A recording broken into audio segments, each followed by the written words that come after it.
Pada kesempatan sebelumnya kita udah bicarakan bahwasanya selain orang itu bekerja, berusaha, ada banyak kunci rizki yang lainnya. Yang pertama apa? Istighfar. Berapa kali antum istighfar? Paling tidak sehari 100 kali. Ebitong. Coba berapa sebitong? Sekali-kali ngitung dengan tangannya. Astaghfirullah wa atubu ilaih. Astaghfirullah wa atubu ilaih. Astaghfirullah wa atubu ilaih. 100 kali. Paling sedikit. Bukan hanya lisannya istighfar tapi hatinya nggak tobat. Istighfar lisannya, hatinya mohon ampun sama Allah. Ya Allah, ampuni hamba, ya Allah. Hamba banyak dosa, ya Allah. Berapa banyak dosa yang kita lakukan. Dan tidak ada bala yang turun kecuali melainkan dosa penyebab. Dan tidaklah diangkat kecuali dengan tobat kepada Allah Azza wa Jalla. Yang kedua, bertakwa kepada Allah, yang hakikatnya menjaga diri kita dengan melaksanakan perintah Allah dan menjauhi larangannya. Kita bacakan pada waktu itu firman Allah Azza wa Jalla, walau anna ahlal qura amanu wattaqau lafatahna alaihim barakatin minas sama'i wal ard walakin kadzdzab. Andai kata penduduk negeri itu beriman dan bertakwa, niscaya Allah akan bukakan pintu berkah. Beriman dan bertakwa, berkah, rizkinya bermanfaat. Kalau antum melihat ada orang kaya, Ustaz, kaya raya, sholat gak pernah, ke masjid Jumatan enggak, maksiat kerjaannya, ya kita melihat, tapi rizkinya kok banyak. Nah, berkah dicabut dari dia. Banyak rizkinya tapi tidak dapat menikmati uang yang dia miliki. Antum tahu banyak mobil-mobil bagus yang naiki siapa? Supir. Majikannya nggak bisa naik, nggak bisa, sakit. Dia punya mobil mewah yang menikmatin supirnya. Berapa banyak villa-villa yang Masya Allah mahal harganya, mewah dan indah. Siapa yang menempati? Pembantu. Bosnya belum tentu nempati. Wallahu alam kapan dia nempati. Kadang-kala sampai mati, mungkin bertahun-tahun dia cuma sekali dua kali ke tempat tersebut. Jadi hilang berkahnya. Beriman dan bertakwa, antum dapat rezeki berkah. Yang ketiga, tawakal. Apa artinya tawakal? Apa? Angkat tangan yang mau jawab. Mana hadiahnya jemaah? Ada hadiahnya enggak? Ada. Baik, fadhal. Berserah diri. Apa maksudnya berserah diri? Kasih contoh. Nih, kasih beliau. Nah, ya sebutkan namanya. Nama saya Eko. Nas Eko. Apa artinya Eko itu? Satu. Antum cuma anak satu-satunya? Anak pertama. Oh, anak pertama. Siap. Gimana Mas Eko? Berserah diri itu pasrah dengan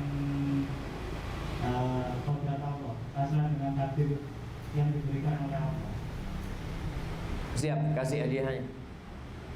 Jamaah, tawakal itu artinya percaya sama Allah dan menyerahkan semuanya sama Allah Azza wa Jalla.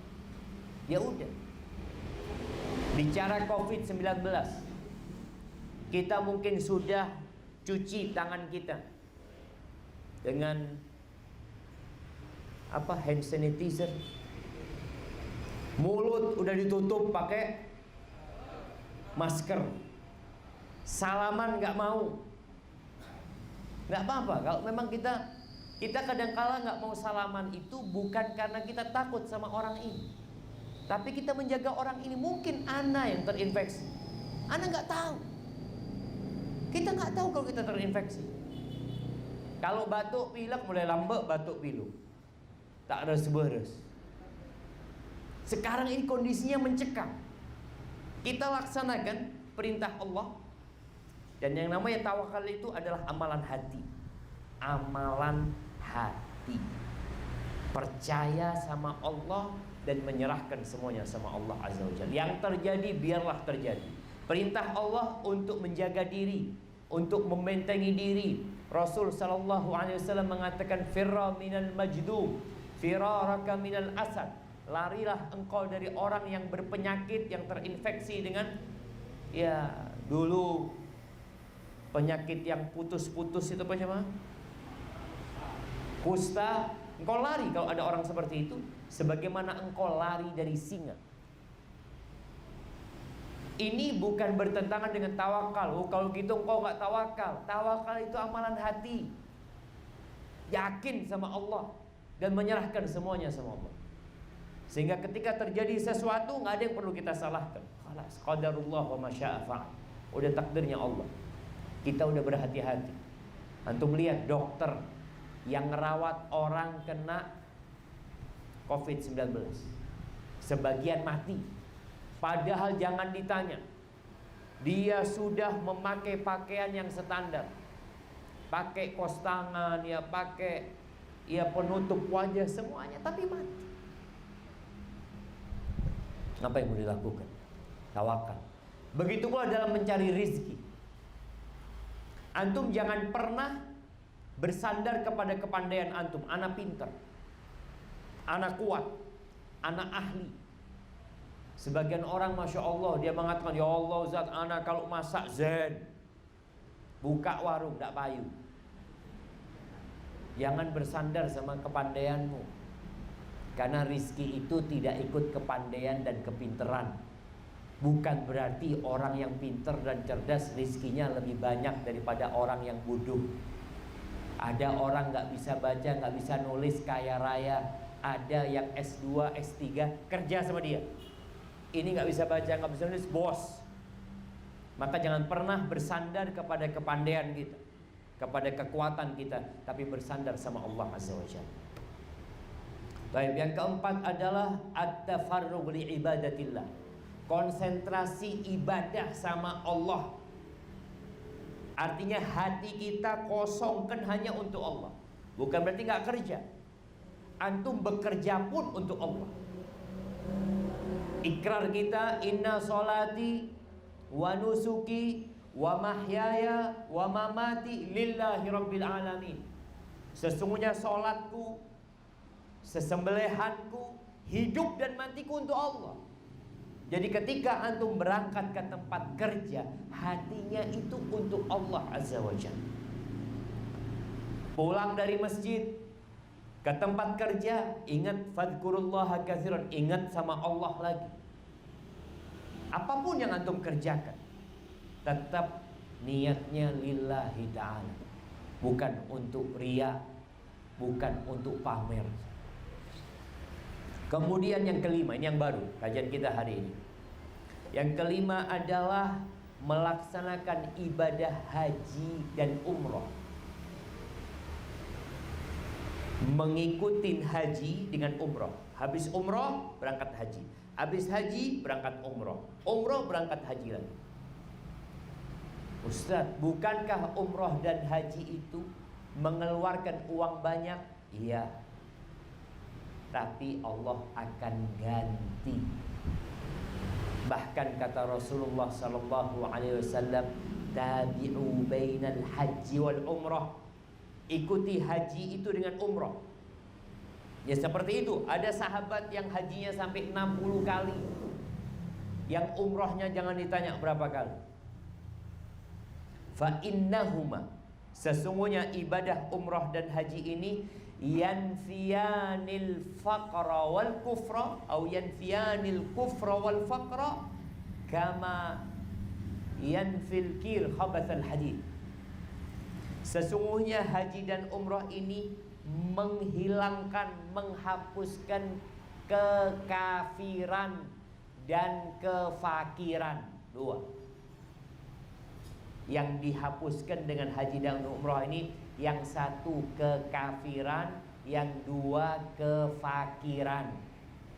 Orang ini insya Allah dijaga imannya, ini asalkan ikhlas lillahi ta'ala, insya Allah mati husnul khatimah. Dan miskin insya Allah jauh dari kemiskinan. Jamaah, ana dulu waktu masih mahasiswa di Madinah, ana sempat jadi reporter musim haji untuk radio di sana. Ya, kita ngobrol sama beberapa jamaah haji, kesan dan pesan mereka ketika berada di Mekah dan Madinah, bagaimana kok bisa berangkat haji. Pernah anak ketemu dengan orang tua, insya Allah dari Kediri. Tua dia sudah. Kalau lihat penampilannya, masya Allah, penampilan antum lebih kaya dari dia. Orang kan kadang-kala dompetnya kosong, tapi penampilannya yang orang soki. Ada yang seperti itu. Ini orang penampilannya biasa-biasa. Di Masjid Nabawi anda tanya, Bapak udah berapa kali haji? Kata dia, alhamdulillah sudah 3 kali haji. Semuanya haji plus. Iya, haji plus itu sekarang jamaah berapa? Kira-kira 10.000 US dollar. Ini haji plus. Kalau haji yang furoda jangan 10.000 US dollar. Jadi ya 150 juta bersama istrinya.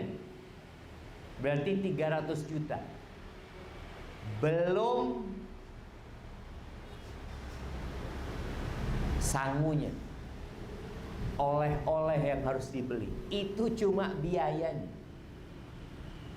Ana tanya, masya Allah, apa yang menyebabkan Bapak termotivasi untuk haji lagi dan haji lagi?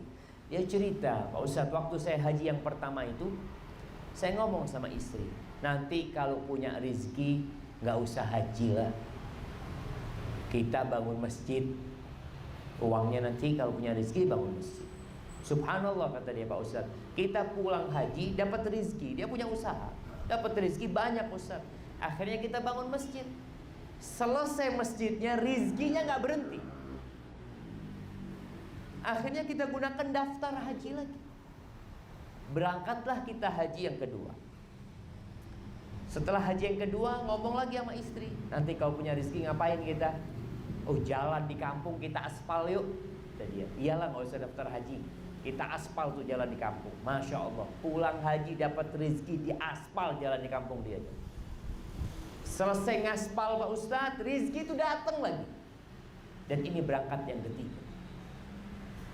Maka antum niatkan kalau punya rezeki berangkat haji. Orang tuanya tolong dimotivasi untuk berangkat haji.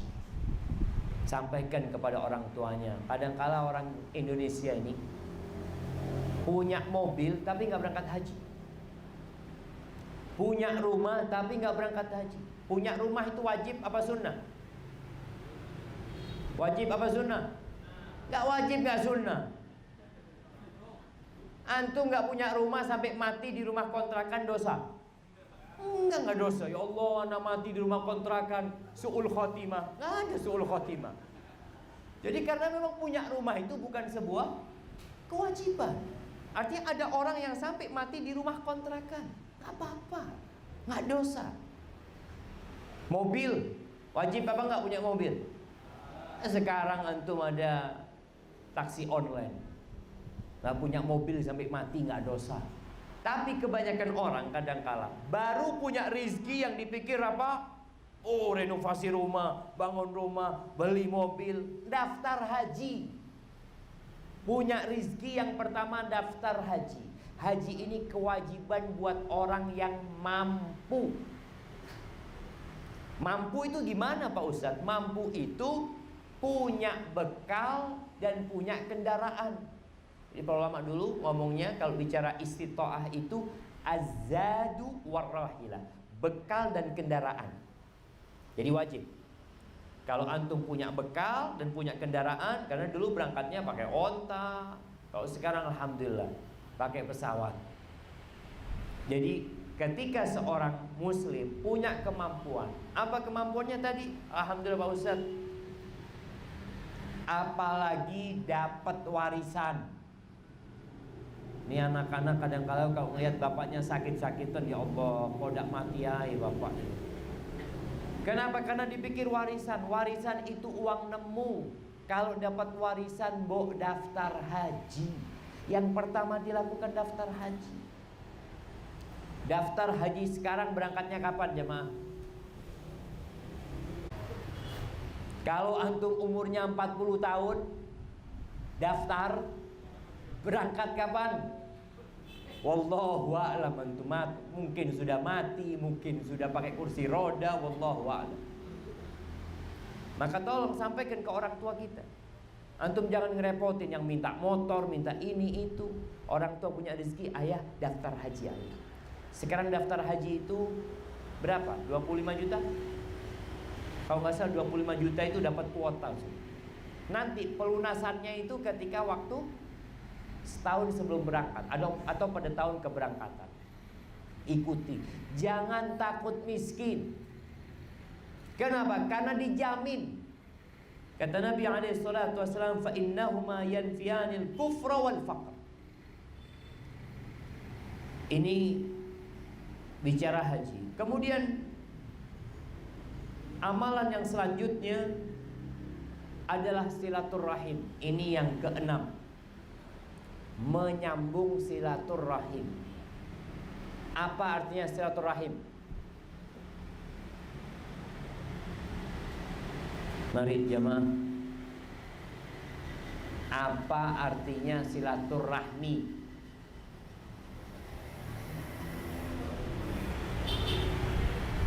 Jemaah, ya ibu-ibu mungkin ada yang mau jawab.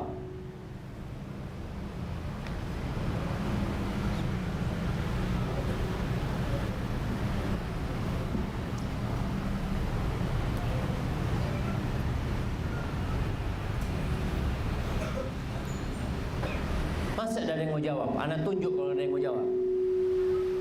Nah, ya, yang sebelah kiri ini.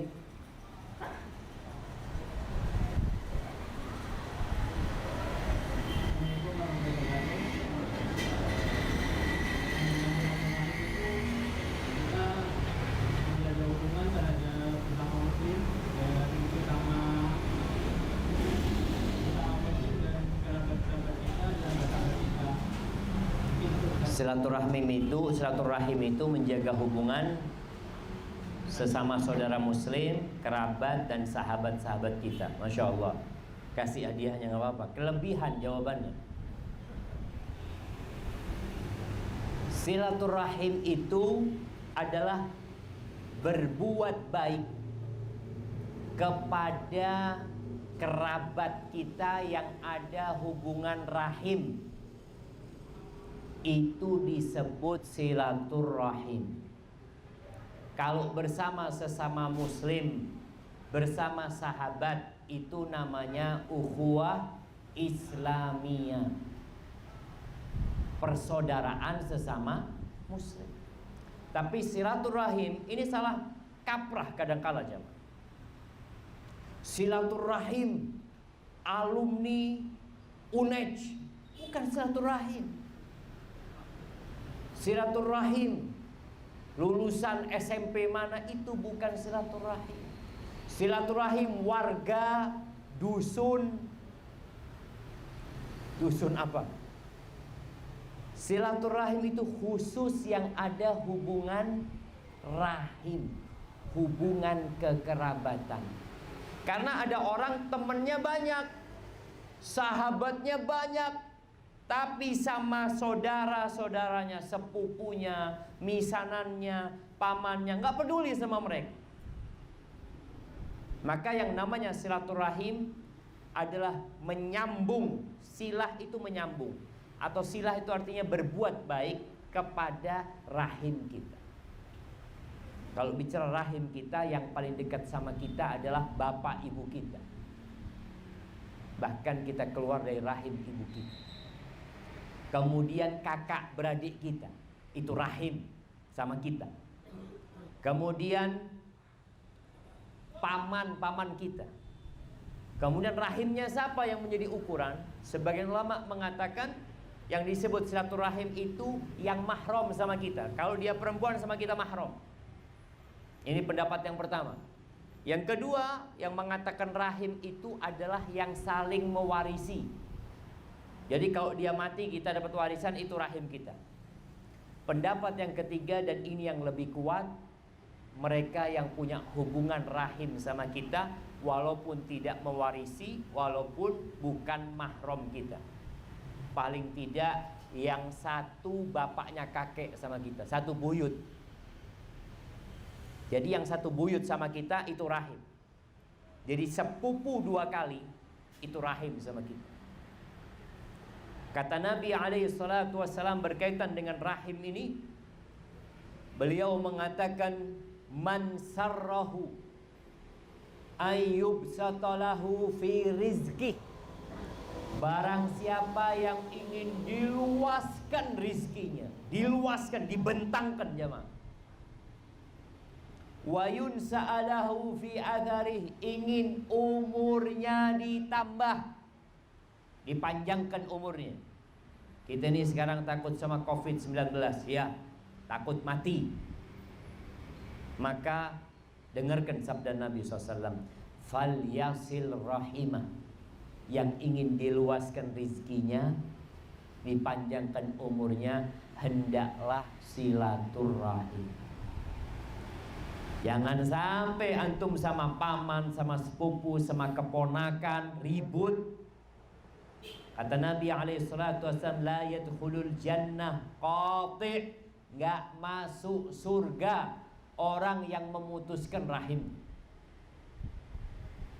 Dan ternyata yang menyebabkan silaturahim itu putus, salah satunya warisan. Benar? Betul? Nah, betul coba.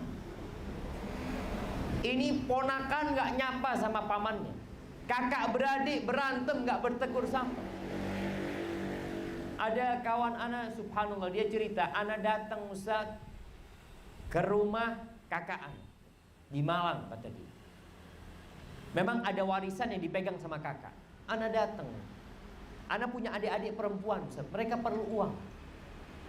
Kakak anak kaya raya, dan ada warisan yang dipegang sama dia. Ketika anak datang ke sana, sama anaknya masuk nggak boleh rumah. Keponakannya nih jam, mau masuk nggak boleh. Nggak, ayah nggak ada, kata dia.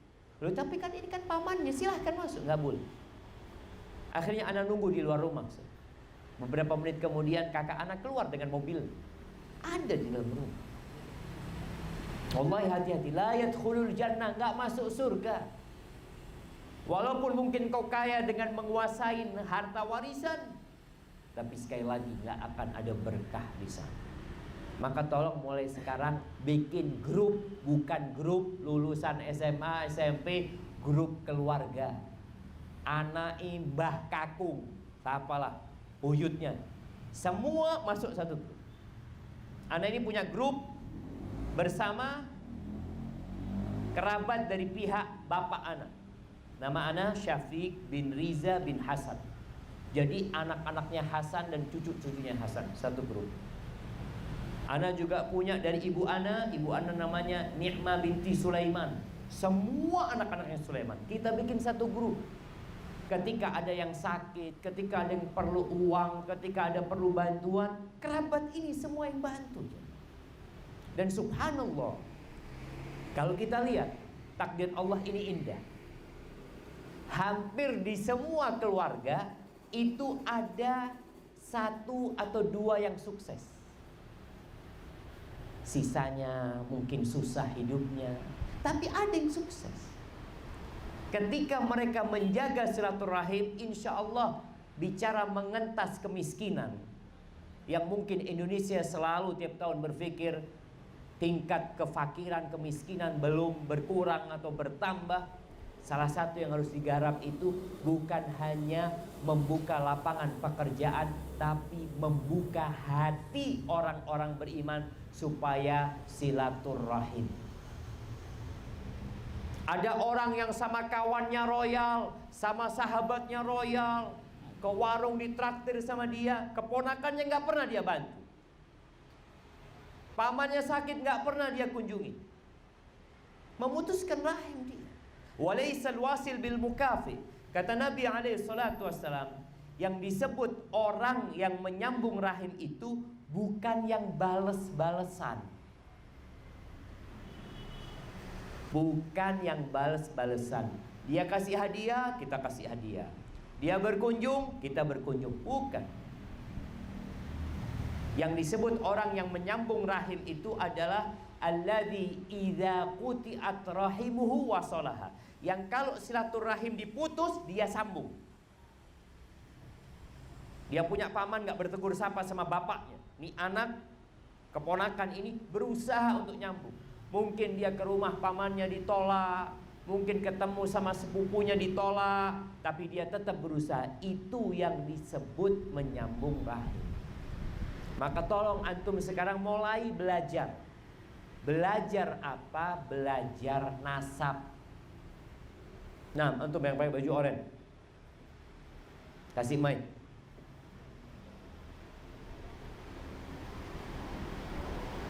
Nah, sebutkan namanya. Assalamualaikum warahmatullahi wabarakatuh. Waalaikumsalam warahmatullahi wabarakatuh. Nama saya Muhammad Zuhri. Namanya Muhammad Zuhri. Muhammad Zuhri bin Ya. Muhammad Zaini. bin Muhammad Zaini. Muhammad Zaini bin nih sama Mbani Dewi Daru. Masa sama kakeknya lupa? Enggak, soalnya kakek meninggal sebelum saya lahir. Bukan masalahnya meninggal, namanya. Subhanallah. Baik, kasih hadiah. Rasulullah sallallahu alaihi wasallam mengatakan ta'allamu min ansabikum. Belajarlah nasab kalian. Kenapa disuruh belajar nasab kalian? Nasab kita nih. Matasilu bihi arhamakum, supaya kalian bisa silaturahim. Ketika antum gak hafal sama nasabnya, ya gimana kita akan silaturahim? Mungkin di tempat kerja sama misanannya atau sepupunya 2 kali, agak jauh nih, gak saling berkenal jemaah. Kalau itu saudaranya. Dan ini juga yang menyebabkan silaturahim mungkin agak sulit di Indonesia. Karena orang itu namanya panjang-panjang. Coba namanya para sahabat Nabi. 1. Namanya Nabi Muhammad SAW. Siapa? Ya Muhammad. Muhammad bin Abdullah bin Abdul Muttalib bin Hashim bin Abdi Manaf bin Qusay. 1 semua namanya. Tapi orang Indonesia, Muhammad Ali Zainal Abidin bin Sulaiman Toha Solihin. Itu namanya bin, panjang-panjang semuanya. Maka nanti kalau antum nikah punya anak, cukup anaknya dikasih nama 1 nama. Nama yang kedua dan ketiga nama ayahnya, nama kakeknya. Sehingga itu anak kemanapun pergi bawa nama bapak dan kakeknya. Ketika awal-awal anak pulang dari Madinah, anak ceramah, anak minta nasab anak disebutkan lengkap. Nama anak Syafiq bin Riza bin Hasan bin Abdul Qadir bin Salim bin Zain bahasa lama. Ketika nama itu disebutkan, anak ketemu banyak kerabat di Jakarta. Syafiq, ente masih saudara sama anak. Syafiq, banyak ketemu. Karena dari nama saja orang sudah tahu itu saudara anak. Tapi kalau namanya aja udah nggak hafal, nasabnya nggak hafal, gimana kita silaturahim? Maka tolong kita lihat sahabat Nabi, namanya ndak neko-neko jam. Namanya Umar siapa? Ya Umar, Umar bin Khattab. Namanya Utsman, siapa namanya? Utsman bin Affan. Ali siapa namanya? Ya Ali bin Abi Thalib. Yang perempuan nih, mbak-mbak yang perempuan. Namanya 3, namanya 4. Coba namanya putri-putri Nabi Muhammad SAW. 1 semuanya. Fatimah binti Muhammad, Zainab binti Muhammad, Ruqayyah binti Muhammad. Karena tujuannya adalah menjaga silaturahim ini. Dan kunci menjaga silaturahim, menghafal nasab. Tulis nasab itu. Adakan pertemuan, ketahuin kondisi orang-orang. Ini untuk buka pintu rizki kita. Kemudian yang ke-7, sedekah. Kalau ingin rizkinya dilancarkan, subhanallah, kata Allah Azza wa Jalla, wa ma anfaqtum min syai'in fahuwa yukhlifuhu wa huwa khairur raziqin. Apa saja yang kalian sedekahkan pasti Allah ganti. Percaya nggak antum diganti sedekah? Wallahi jamaah, cerita orang-orang itu masya Allah.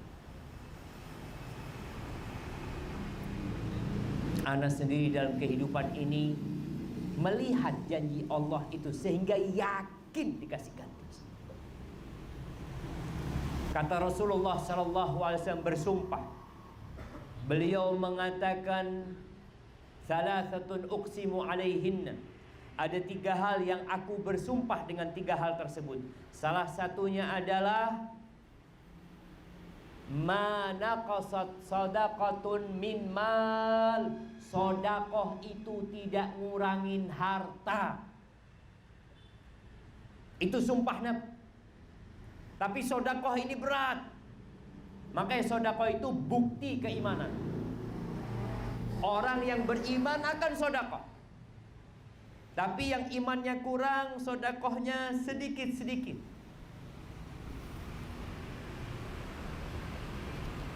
Masya Allah.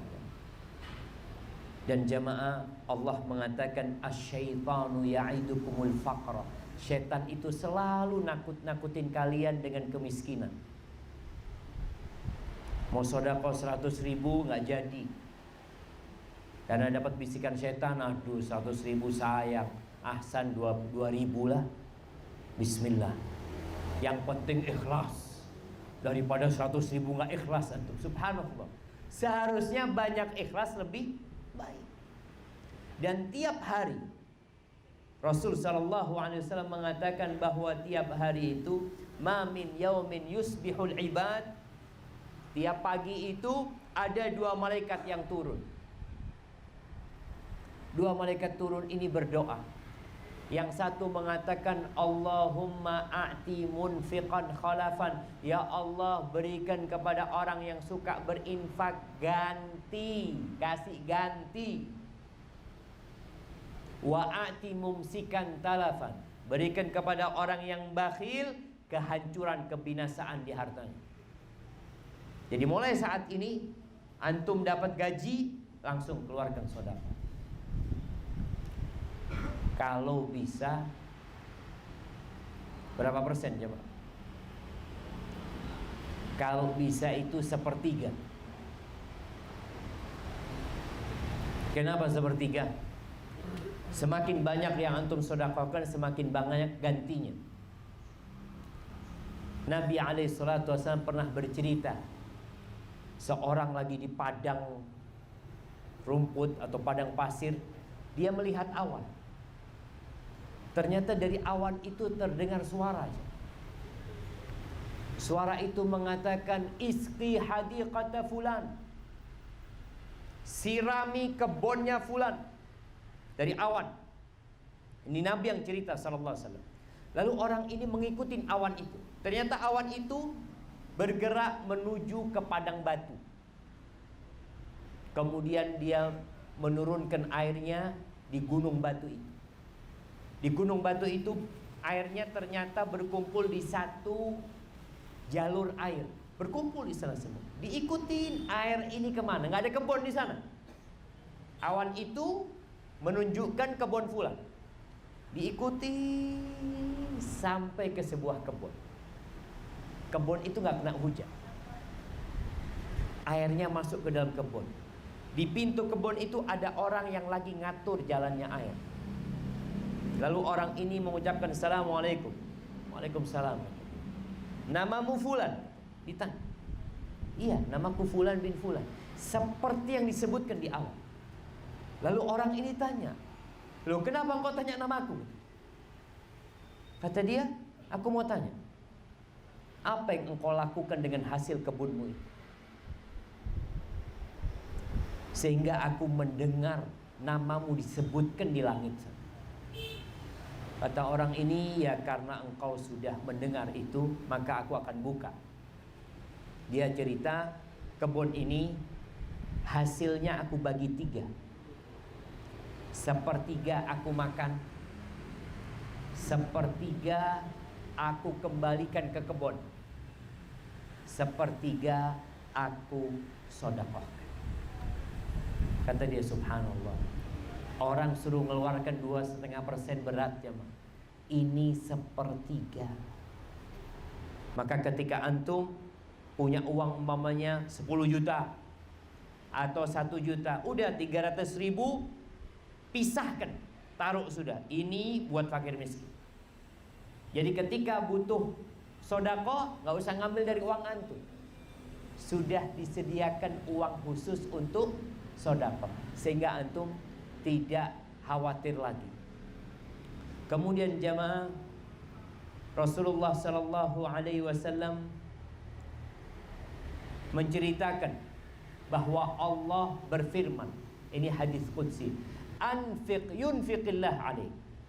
Engkau berinfaklah, Allah akan memberikan nafkah kepada. Jadi ketika kita mengeluarkan uang kita, Allah langsung ganti. Dan lihat bagaimana para sahabat Nabi, mereka nggak takut miskin. Yang banyak sedekah malah tambah banyak hartanya. Tapi syaratnya harus ikhlas lillahi ta'ala dan berharap pahala akhirat. Jangan minta balasan di dunia. Kalau antum keluar 100.000, katanya Allah, kalau sedekah itu dilipat gandakan jadi berapa? 700 kali lipat. 100.000 antum sedekah, tunggu sebulan, kok udah ada gantinya ya. Tunggu setahun. Kalau 100.000 ini jadi 700 kali lipat jadi berapa jemaah? Jadi 70 juta. Iya, jadi 70 juta. Kalau 1 juta jadi 700 juta. Antum jangan berharap di dunia. Allah pasti kasih ganti sama antum. Allah tidak pernah ingkar janji. Soalnya kalau kita berharap ganti di dunia, gantinya itu bisa jadi kesehatan. Antum sedekah, masya Allah. Nih, juga untuk menghadapi COVID-19, salah satunya adalah dengan cara banyak sedekah, banyak membantu orang lain. Karena sona'iul ma'ruf, membantu berbuat baik kepada orang lain itu taqi masari as-su wal afat wal halakah. Kata Nabi alaihi salatu wassalam, berbuat baik kepada orang lain itu menyelamatkan kita dari mati su'ul khatimah, menyelamatkan kita dari penyakit-penyakit, menyelamatkan kita dari balak-balak dan kehancuran. Selain rizkinya diluaskan sama Allah, dikasih ganti, ternyata sedekah itu membuat kita selamat dari petaka.